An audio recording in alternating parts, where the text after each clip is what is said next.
নমস্কার, আপনার সঙ্গে আমি মীনাক্ষী। পশ্চিম মেদিনীপুরের দাসপুরে আক্রান্ত হিরণময় মহারাজ, গলা তাকে চেপে ধরা হয়েছিল, যেভাবে তাকে আক্রমণ করা হয়েছিল তার উপর, তাতে তার অবস্থার অবনতি হয়েছে। কলকাতায় স্থানান্তরিত করা হয়েছে, তিনি হাসপাতালে রয়েছেন, ভালো করে কথা বলতে পারছেন না।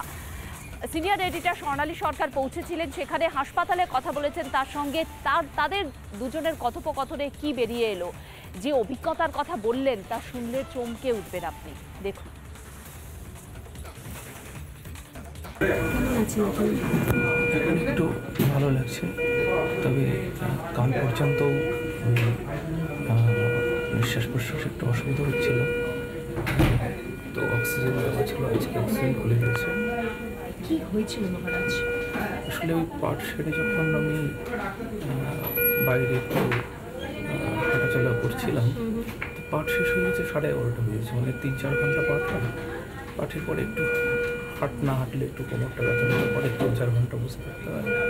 তো তখন আচমকা তিনজন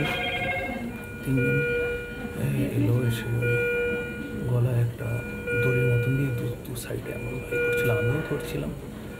ধরার পরে তারপরে একজন পেছন থেকে মাথায় আঘাত করলো, জটা খুলে গেল, কেটে গেল। তারপর হাতে অস্ত্র দিয়ে পুরো হাতটা কেটে গেল। কিছুক্ষণ আমি ডাকছিলাম, আমাদের পুরো এলো, মানে একজন ছিল সঙ্গে, কিন্তু ওকে আমি মোবাইল আনতে বলেছিলাম, যে মোবাইলটা নিয়ে আসতে একদম। ততক্ষণে এই ঘটনা হয়েছে। আসলে দেখুন, সেই সময় তো তাদের মুখে কালো কাপড় দিয়ে কি আর কি সব দিয়ে ঢেকে রেখেছিল। তো এবার বারবার তো আমি এরকম সমস্যায় পড়ি, এর আগেও বারবার আক্রমণের শিকার হয়েছি, তো এবারও। দেখতে পাচ্ছি জটাগুলো কেটে দিয়েছে, জটাগুলো কেটে দিয়েছে। এদিকের জটা, আমি সত্যি বলার কোনো ভাষা নেই। এর আগে কেন আপনাকে টার্গেট করা হচ্ছে এইভাবে? একটা ভিডিও ভাইরাল হয়েছে, আমরা দেখলাম শুভেন্দু অধিকারী তিনি করেছিলেন।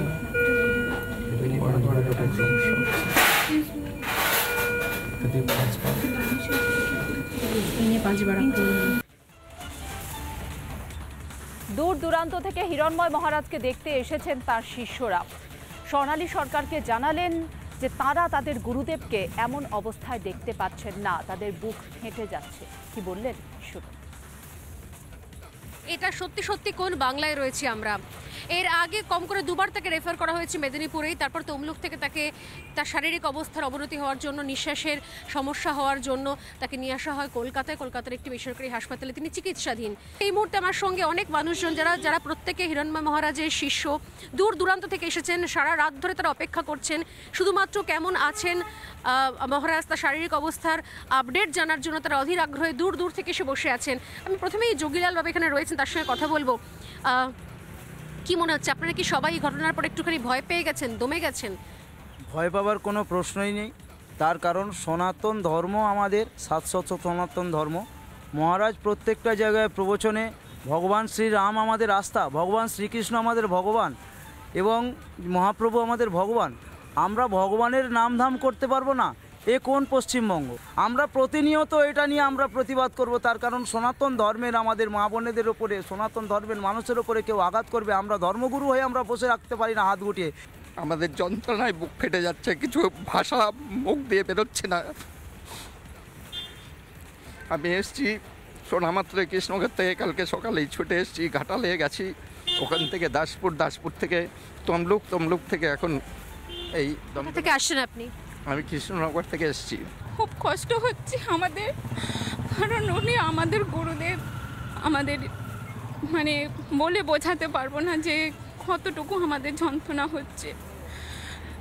উনি তো আঘাত পেয়েছেন, কিন্তু ওনার আঘাতটা আমাদের যে কতটা, মানে একটা গুরুদেবের উপর আঘাত মানে আমাদের স্বয়ং ভগবানের উপর আঘাত করা, শ্রীকৃষ্ণের অঙ্গে আঘাত করেছেন। এই আঘাত আমরা কিছুতেই সহ্য করব না। ধর্ম আচরণ কি বলবো, মানুষের জীবনযাত্রা, মানুষের যে বর্তমান সমাজে বেঁচে থাকার ন্যূনতম যত কিছু প্রয়োজন সব কিছুকে যেন এরা ধূলিসাৎ করে দিয়ে চাটুকারিতা হয়ে থাকো। অনেকেই বলছেন যে আমাদের রাজ্যটা বাংলাদেশ হয়ে যেতে পারে না, আমরা সেটা মানতে পারবো না। আমরা প্রত্যেক মুহূর্তের আপডেট রাখছি এবং একই সঙ্গে প্রত্যেক প্রতিক্রিয়া, প্রত্যেক মুহূর্তের আপডেট কেমন রয়েছেন হিরণময় গোস্বামী মহারাজ, সেই খবর আমরা তুলে ধরার চেষ্টা করছি।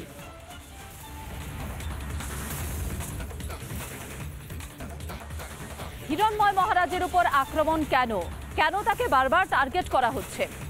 এর আগে 5 বার তার উপর আক্রমণ করা হয়েছে। স্বর্ণালীকে জানিয়েছেন হিরণময় মহারাজ তার অপরাধ একটাই যে তিনি হিন্দু সমাজের পক্ষে কথা বলেন, তার অপরাধ একটাই তিনি বাংলায় হিন্দুদের সুরক্ষার কথা বলেন, তার অপরাধ একটাই যেখানে তিনি সন্ত সমাজের সুরক্ষার কথা বলেন, সন্ত সমাজের কণ্ঠ হয়ে কথা বলেন, হিন্দুদের কণ্ঠ হয়ে কথা বলেন, হিন্দুদের প্রতিনিধি হয়ে কথা বলেন, হিন্দু সংস্কৃতি গোটা বিশ্ব জুড়ে ছড়িয়ে দেওয়া তার প্রধান উদ্দেশ্য, যে কারণে তিনি বিভিন্ন জায়গাতে গিয়ে কিন্তু হিন্দু সংস্কৃতিকে ছড়িয়ে দিচ্ছেন।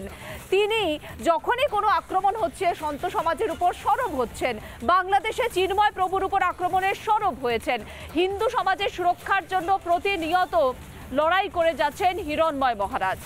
হিরণময় মহারাজের উপর আক্রমণের ঘটনায় বিভিন্ন পেশার সঙ্গে যুক্ত মানুষ, সন্ত সমাজ থেকে শুরু করে যারা বিভিন্ন পেশার সঙ্গে যুক্ত রয়েছেন সেই সমস্ত মানুষ প্রতিক্রিয়া দিচ্ছেন। গোটা দেশ থেকে প্রতিক্রিয়া আসছে, রাজনৈতিক ব্যক্তিত্ব থেকে শুরু করে সাংবাদিক থেকে শুরু করে যে কোনো পেশা যারা মানবতার পক্ষে কথা বলেন তারা প্রতিক্রিয়া দিচ্ছেন। একে একে শুনে নেব সেই সমস্ত প্রতিক্রিয়া। সাধারণ মানুষের জন্য এবং তাদের মধ্যে জ্ঞানোদয় করার জন্য যারা নিত্য অনেক কষ্ট সহ্য করে দূর দূরান্তে গিয়ে মানুষকে উদ্ধার করার কাজটি করেন, তাদের ওপর এই ধরনের আক্রমণ খুবই অন্যায়। এবং এই কাজটি একেবারেই যে করা হয়েছে, যারা এগুলো করেছে আমি আমাদের সরকারের কাছে আবেদন জানাচ্ছি যে তাদের অবিলম্বে গ্রেফতার করা হোক। এটা যেন বাংলাদেশের চিন্ময় প্রভুর মতন কোনো কেস না হয়ে যায় যে দিনের পর দিন আমাদের কোনো আমরা বিচার পেলাম না এবং তিনি জেলের আড়ালে রইলেন। এবং এখানে এনার উপরে যে আক্রমণ করা হয়েছে, যেভাবে আক্রমণ করা হয়েছে, কিছু ভিডিও আমি দেখেছি। এবং হিন্দুরা ঐক্যবদ্ধ হতে জানে না এই ধারণার থেকেই হিন্দু সন্ন্যাসীদের অবাধে লাঞ্ছিত করা যায়, অপমানিত করা যায়, হিন্দু সন্ন্যাসীদেরকে নিগ্রহ করা যায়।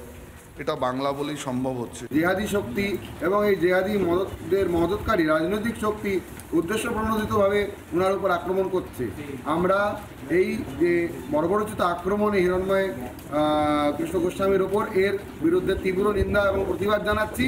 এবং এই যে ব্যবস্থা যারা ওনাকে আক্রমণ করছে এনাদেরকে আমরা চেতাবনী দিচ্ছি যে এইরকম আক্রমণ যদি আর হয়, আর একটাও হয়, আর একটিও আঘাত হয়, কারণ আমরা খবর পেলাম যে পরপর 3টে আঘাত হলো, তাহলে কিন্তু একদম রাজপথ থেকে বিধানসভা পর্যন্ত আমরা চূড়ান্ত আন্দোলনের ঢেউ তুলব, যার তোরে কিন্তু এই জেহাদি শক্তি এবং তার মদতপুষ্ট রাজনৈতিক শক্তি রসাতলে তলিয়ে যায়। বলিষ্ঠ কণ্ঠ হিরণময় গোস্বামী প্রভুকে যেভাবে দুষ্কৃতী বাহিনী, জেহাদি বাহিনী আক্রমণ করেছে, তাতে করে পশ্চিমবঙ্গ যে ধীরে ধীরে এক প্রকার তালেবানি শাসনের দিকে এগিয়ে যাচ্ছে সেই বিষয় সুস্পষ্ট। আজ একজন সর্বত্যাগী সন্ন্যাসী যদি বাক স্বাধীনতার অধিকার না থাকে, তাহলে পশ্চিমবঙ্গের আপামর সাধু সমাজ এবং আপামর হিন্দু সমাজের সুরক্ষা নিয়ে একটি বিশাল বড় প্রশ্নচিহ্ন থাকছে। সন্ত সমিতি যে চুপ করে বসে আছে তা নয়, আগামী দিনে হিন্দু সাধুদের উপর যদি কোনো রকম অত্যাচার হয়, অন্তত অখিল ভারতীয় সন্ত সমিতি চুপ করে বসে থাকবে না। আগামী দিনে কলকাতার রাজপথে নামবো এবং যত দূর প্রয়োজন তত দূর পর্যন্ত যাব এবং অ্যাকশন নেব। নানা ধরনের কন্টেন্ট দেখার জন্য লাইক করুন, শেয়ার করুন আমাদের ফেসবুক পেজ, সাবস্ক্রাইব করুন আমাদের ইউটিউব চ্যানেল। পাশাপাশি অন্যান্য ব্রেকিং নিউজের জন্য অবশ্যই চোখ রাখুন রিপাবলিক বাংলায়।